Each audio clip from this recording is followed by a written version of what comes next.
I wouldn't have traded my dad for other dads. I wouldn't have. Yeah. I did like that. I do feel lucky that I had a weird dad, that I had an unusual father. My mom used to say that he's not boring, you know, Right on. and it makes you who you are. I mean, you have a very specific background and a very, very, a very rare upbringing. And that's a great thing for you now. Right. Yeah. At the time, it felt painful, but now I Yeah. realize, wow, this was all part of the plan. That's right. We had that. Now, I did admire like that Magnum PI dad with the Mm-hmm. fucking just the hair coming up yeah. around the bottom of the shorts. Yeah. Like Yeah. the hair was like trying to get back up to his Yeah. mustache, you know? It was like, Yeah. this hair has a plan. That's like, right. Fucking dude. And we had to go out there and push this one dude. Glenn, his dad, had that big dish, that DirecTV dish. Oh, yeah, sure. And we had to push that bitch to get the porn. So we'd have to go out there and Oh. you had to earn it, you know? Wow. Yeah. And we'd have to get that Cinemax and we'd fucking put your Yeah. shoulder into it or you couldn't come. My father's an odd guy, and he sat me down. And he said, I think my mother told me you need to talk to him. Oh. I had three older sisters. I was the only boy. So she said, you need to talk to him. And what he told me was, he said, when you have sex with a woman, you need to make her desire you. So you enter her. He just skipped all the like how it works. He just said, you enter her a little bit. You just barely touch her. And then you come out and you withhold. He was Mexican and he had a weird sort of traditional. He'd say, and then you make her beg and beg, and then you go in again and you go only a little bit, and then you just come out again, and you keep withholding until she can't stand it, and only then do you really penetrate her, and she'll come like a rocket. Like he taught me how to make a woman come. He wasn't wrong, Right. He wasn't wrong. Yeah. But I think you need to tell a little kid some other shit first before you get to like how to make a middle-aged woman come. Yeah, that's You know crazy. what I mean? Yeah. But that's what he was like. He was very narcissistic and, Wow. Yeah, who taught you about sex? I mean, did you have I'm asking the same question, a mentor? Yeah, thanks for asking, man. My dad was 70 when I was born, so my dad was an older guy. Yeah. And so he would always tell me he had dated chicks' grandmothers that were like in my class and stuff like that. And he would show me like poems that he had written, and they were like on paper that was like disintegrating. Like it was Also, he was teaching you about romance. Yeah, my dad was more of a romancer. That's nice. So he was teaching me about romance, but nothing about sex. One time I saw him, I think he had cancer or something, but he was walking down the hall and like, I thought he was going to have he'd had a new girlfriend and we were at her house. She had a nice house and she made all this like beef brisket or whatever. I'd never even seen it, blew my fucking mind. Yeah.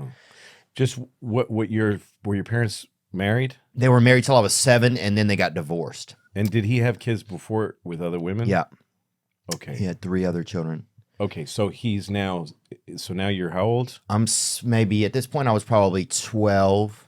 And you saw him somewhere and he had another girlfriend. Yeah. And fed she you let us stay brisket. at her house. You'd Yeah. only ever had bologna and cola cuts or something. Oh, I'd never had brisket. No, of course not. I mean, I never even couldn't imagine it. And then he was walking down the hall and I thought he was going to like have sex, but it was at nighttime and I would sleep on the living room couch. Mm-hmm. And then he literally, he was sick and he defecated all over himself. And it was like one of the scariest and craziest Holy things that ever shit. happened. Because I remember watching him and thinking, wow, my dad's going to like be with this lady, and she was Yeah. like wealthy and I don't even know why she even liked us, but she did. And then he was sick, and then I was so afraid to try to go to help or anything because he was like, he had cancer and he was getting real sick. I didn't know. Wow. But it was anyway, that story took kind of a weird turn, but Yeah, it did. that's just life, But yeah. It was like a moment where there was just a lot of life at But once. so one interesting way you put it is you say what she didn't know why she liked us. So you and your dad were like a unit. You were like a team. Like, so when he left, when your mom and him divorced, you went with dad? No, I stayed with my mom, but I always felt like my dad was just more loving. Yeah. My mom has like kind of like an emotional kind of autism. Like she can't Yeah. like show you affection kind of. That's hard. Yeah. And There's a lot of parents like that. It's hard. is there? Yeah. Yeah. So it was just kind of like, but she's a hard worker and stuff. But anyway, it was so then, and I was kind of infatuated by my dad because nothing he did, he was older, so everything was off a little. It didn't Yeah. make sense. Mhm. And it was kind of, I think it was more fascinating, you know, being around him. Yeah, I felt that way about my dad a little bit because he wasn't like any of my friends' dads. He was a strange guy. He was a Mexican and Did he very look serious Mexican? dude. Yeah, a bit like a European Mexican. You know, Yeah. there's a lot of different kinds of Mexicans. I lived there till I was about 7. Oh, nice. But yeah, he was weird. So I kind of I was fascinated by him, but he didn't show much interest. I just remember him always looking at his eye level. Like he didn't look down at me much. I just always looked up at his face and he was looking that way. Wow. And What does it's- that do to you? Well, it's hard, but I feel more bad for him because he was alone up there. I didn't think about that. I do now because Yeah. he's, you know, very, very old and in a chair like this, and he's alone. No, you know, we don't go see him much, me and my sisters. Yeah. And my mom, I mean, when she died, and in her last year of life, when she was, you know, we were like there and kept her in our houses and took care of her till the last second. She had us all around her, never alone, because she was a loving person, and she, you know, you wanted to be with her. Oh, wow. But my dad was all fucked up in his own head, and he was, you know, I mean, narcissism is like it's a sickness, Yeah. and it's isolating, and it's very sad. You know, I feel bad for him now. I'm able to feel bad for him because he was. It was painful to be his kid, you know, physically and mentally. So, but I'm past that. 55 years. It takes a long time to, you know. Were you to be able to surprised how see long him. it took to get past that kind of stuff? Because I find it's interesting. A lot of our audience is like kind of guys that kind of like are still figuring things out. It's kind of like a lot of late bloomers, Yeah. I think, and no judgment to any of the listeners, but yeah, I think a lot of young men are stuck in this time where it's like, yeah, it's almost like you're figuring your shit out, your parents' shit out. It's like, it's almost come to like this kind of like curve in the pipe where it's like, we got to kind of figure this shit out in here. Yeah, I think that's right. And I think it's hard. I don't think you can rush it. I think Yeah. it happens later because something comes loose. It just does. It's nothing you can figure out. It's nothing where you can go, oh, I mean, you think about it once in a while. And also you spend a lot of life avoiding it, right? So like when I was a young dad and stuff, I just pushed my dad away. I just didn't want to think about him. So I just decided he didn't matter anymore for years. And like when I was little, I remember he was spanking me once, which is now to me a really odd thing, is a man's hand spanking a fucking bare ass of a child, a little bony. I can't fathom it now. Yeah. Put pants As a on grown- that kid. Yeah, man, what are you doing? It's really gay and weird and upsetting. Yeah. But I remember being spanked so fucking hard. Like it was like blackout spank. Like I can't handle this. And I remember thinking to myself, I think I was about 9. I thought the day I get a wallet, like that was the magical thing. The day I get a wallet with that money in it and cards and that set of keys, the second I have that, I ain't never gonna look at this person again in my life. I'm getting away from this guy as soon as I have those. That's all you need. So you had a lot. It really. Yeah, I really didn't like being around him. And my mother divorced him when I was 10. So then I had a lot of years just with mom where he was around and he would ask for attention sometimes, and I wasn't afraid of him anymore, but he made me uncomfortable. I didn't like being around him. There's a lot of good things about my dad, and I owe him a lot.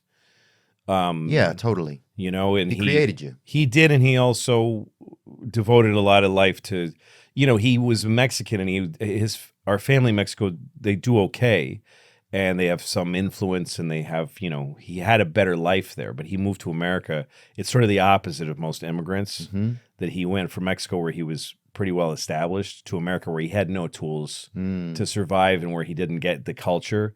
but he did it because my mom was the strong one in the family. My mom worked really hard, and she raised us and supported us. Wow. So he is picking my mom instead of somebody in Mexico, and that's how I got to be in the Here. land of opportunity. Yeah, It's interesting. yeah, Yeah, it's interesting, man, how a lot of times it's a previous generation had to kind of take an L. They had to like really that's right. so Some people that have you to could do have that. it, you know? It's hard to imagine. Imagine that in your own life. Could I'm not gonna imagine. do something shitty. Yeah.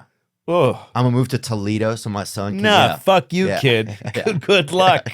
I'm gonna do something. I'm gonna go to Vegas and just keep trying to win. Yeah, I'd rather sell my ass on the internet. Yeah, dude. fuck that. Take my chances. But I went through years of like not wanting to think about him, and then once in a while I would check in with him and see maybe we have something, and he'd feel the same, and I don't want it, and he didn't even seem interested sometimes, and that was shitty. But then, and my mom meanwhile took care of him. After they divorced, she kept because he was kind of a mess. And I learned from that, from watching my mom do all the way to the end. You know, my mom, when she was dying, she provided for him and stuff. And I learned about her from that. And I asked her about it because she had no reason to be with the guy anymore. They had been divorced since I was 10. And now, this was a few years ago. And she said, I want to send a message to him she was leaving him some money. She said that I want to send him a message that he's not alone in the world. Now that I'm gone, somebody gives a shit about him. And because that's a promise she made him when she married him, and even though they divorced, she's still honored that promise, even though he didn't stay to his side or whatever. And so that helped me. Like that was a role model for me. My mom later in life, and then after she died, I was about to say left. After she left, after she left me. By ceasing to breathe. Yeah, that's great. And some guys probably think that too. Like, fuck you, Mom. Yeah, I needed you, bitch. Yeah. After she died, my sister and I, who were at her a memorial that we had for her, and he came, and neither of us had seen him for a long time. Wow. And we were talking. We were standing in a room talking about we should where are we going to put him so we don't have to be near him. And then he walked up with a cane, and we were both like, fuck. Come here, and we sat with him, and then we had this interesting affection for him because Mom is gone. She would have wanted us to be good to him, and he was so weak, and I just felt bad for him, and I felt a tenderness for him. So I go to see him once in a while in this place where he lives, and the last time I saw him, I let go of everything. It just all went away, and now I just feel this tenderness. I just feel so sorry for the guy. All that's left, all anger and guilt, all those bad feelings, they burn away with time. They all burn away completely. And so I'm just left with I'm sort of fascinated by him now. I look at when he struggles to talk, and I look at his face and watch it struggle, and I feel for him, Anyway, long answer, sorry, but No, but it's kind of a beautiful answer. It's about how life is, It's like, it's funny when you go back to see like kind of the dragon, whatever the dragon is, and time has affected it and it's changed. And it's all time. It's for your listeners that struggle with it, it's like you can't rush it.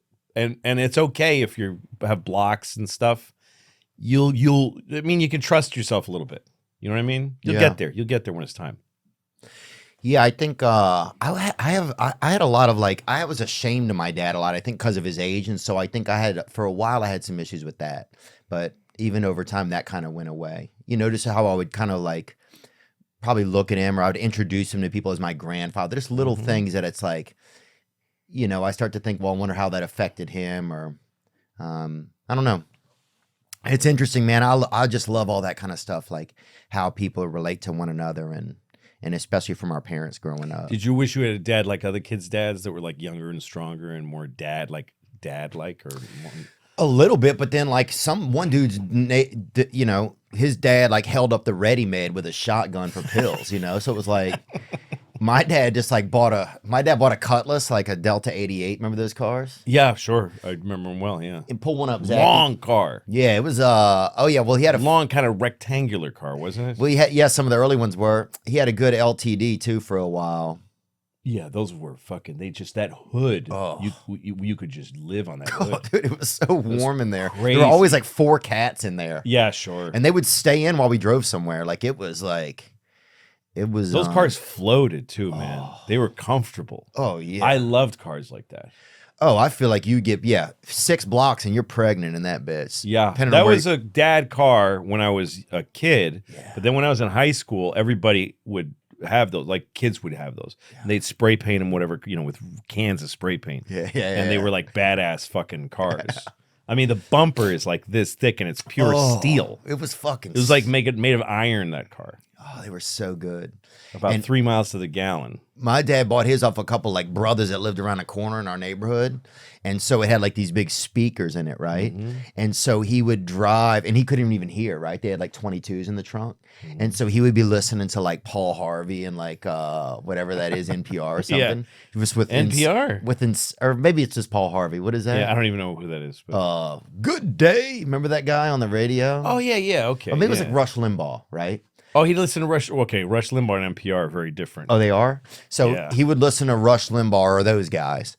And then it would be like, but it would be with bass, right? Like, so he would just be driving around fucking listening to like insane, like. With a real bottom to it. Rush Limbaugh. It was unbelievable. Yeah. And he always had like this his car was just stacked with just bullshit. Cause my dad got this job like going to like, he would go to colleges and sign people up for credit cards, like that guy or whatever. Oh. And that was one of the first places he would take me there with him when I was like 11 or 12. He even let me drive him because he was fucking like, at that point he's 82. Wow. So as soon as I was about like 5, maybe 6 or 7, he let me drive him over there. And then I would stand on the table and like bark at people to come over and get the credit card thing. Yeah. And I think maybe that's where some of like my first semblance of like getting on stage or like saying stuff or whatever kind of came from. But yeah, that kind of stuff, man. I love thinking about growing up and what happened and how it affects us now. Hope you enjoyed that video, and you can watch another. And you can watch this one, you can watch this one. Different options, different choices. Some guy just brings you one option, not this guy. 2 options. Watch one, this one or this one.